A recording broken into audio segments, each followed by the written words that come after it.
918 peserta ikuti seleksi tahap kedua P3K di Maluku Barat Daya.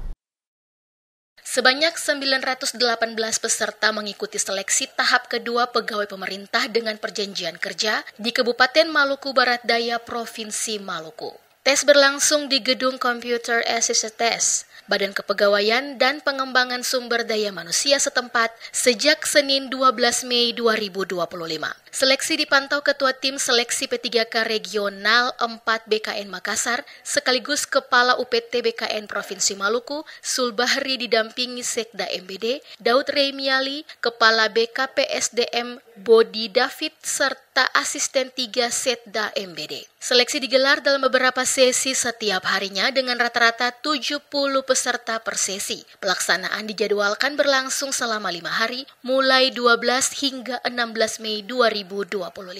Formasi yang dibuka terdiri dari tenaga pendidik sebanyak 69 orang, tenaga kesehatan 112 orang, dan tenaga teknis 737 orang. Ketua Tim Seleksi P3K Regional 4 BKN Makassar, Sulbahri, menyampaikan apresiasinya atas kesiapan dan kerjasama pemerintah Kabupaten Maluku Barat Daya. Kehadiran BKN di Tiakur untuk melihat langsung kesiapan Pemda MBD menyelenggarakan seleksi, semua infrastruktur jaringan dan sarana prasarana yang disiapkan BKPSDM MBD menurutnya berjalan dengan baik. Ia menjelaskan pelaksanaan seleksi dilakukan dalam 3 sesi per hari dari Senin hingga Kamis dan 2 sesi khusus pada hari Jumat. Lebih lanjut, Sulbahri mengatakan peserta seleksi tahap kedua ini mencakup mereka yang tidak lolos seleksi pada tahun 2024.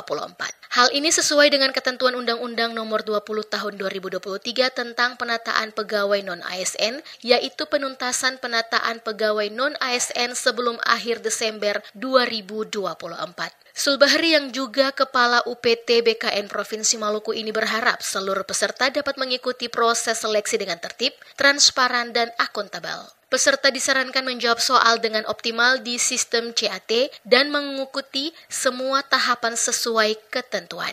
Sebelumnya, Wakil Bupati Maluku Barat Daya Agustinus Kili-Kili menyampaikan apresiasi kepada peserta yang telah berjuang mengikuti seleksi. Dalam arahannya, Kili-Kili mengingatkan agar peserta yang dinyatakan lulus tidak mengundurkan diri seperti kejadian pada seleksi sebelumnya.